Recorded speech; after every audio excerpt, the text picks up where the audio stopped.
જય શ્રી કૃષ્ણ. એક વાત કરવા માગું છું મિત્રો તમારી સાથે શેરિંગ કે અમુક વાર આપણે પિક્ચર જોતા હોય બરાબર છે, તેમાં કોઈક કેરેક્ટર બહુ સારું કેરેક્ટર ભજવી જાય બરાબર છે, એ યાદગાર રહી જાય, એનું નામ યાદગાર રહી જાય, એની એક્ટિંગ યાદગાર રહી જાય, તો આપણે એમ કહીએ કે મસ્ત એક્ટિંગ કરી.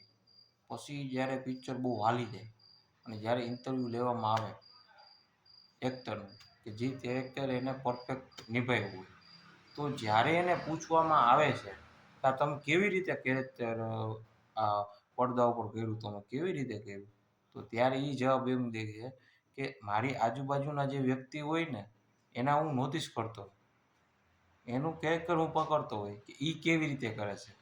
કેટલાય પિક્ચરમાં તમે જોયું હોય છે કે મારી પાડોશીમાં હતું, મારા હારે આવો અનુભવ થઈ ગયો હતો, મારા હારે આવો વ્યક્તિ ભેગી થઈ ગઈ હતી, કે એના આ ટેવ હતી, આવી રીતે કરતો, આવી રીતે ટોપી પહેરતો, આવી રીતે કરતો, આવી રીતે બોલતો.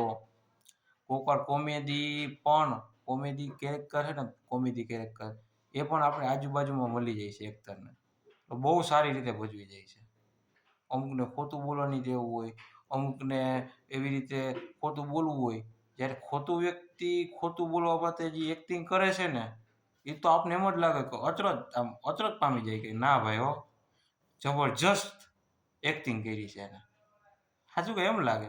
શું કામ કે જ્યારે એ ખોટો હોય ને ત્યારે એનો એક ચહેરો છુપાવવા માટે એ એવી એક્ટિંગ કરી જાય છે, એવું ખોટું બોલી જાય છે કે આપને એમ લાગે કે ના આ સાચો વ્યક્તિ છે, પણ એ કાયદેસરનું એક્ટિંગ છે જે આપણે પકડી ન શકીએ. બરાબર, કહેવાનો મતલબ શું છે, કોમેડી કેરેક્ટર પર પણ તમને આજુબાજુમાં મળી જાય, સારા વ્યક્તિના કેરેક્ટર મળી જાય, પણ એ કોઈ ઉતારતું નથી અત્યારના જમાનામાં. પણ આ એક વાત કહેવા માગું છું, આ શેરિંગ કરવાનું મન થયું મને કે આ વાત કરું હું તમારી જોડે. બરાબર છે, કેરેક્ટર તો ઘણા બધા છે, જો તમે પકડી લો ને તો.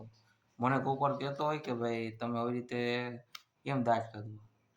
એક મિર્ઝાપુર સિરીઝ જે છે એ તમને ખ્યાલ જ હશે, તમે બધાએ જોઈ છે. એમાં જે કેરેક્ટરના નામ છે અલગ અલગ, એમાં એક મુન્નાભાઈ છે.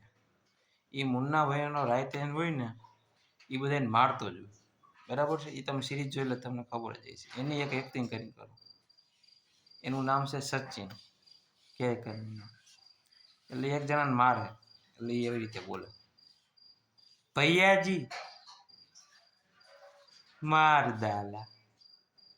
એટલે અમુક એવા કેરેક્ટર હોય કે આપણે યાદ રહી જાય મોઢે, એના ડાયલોગ યાદ રહી જાય, ઘણું બધું છે.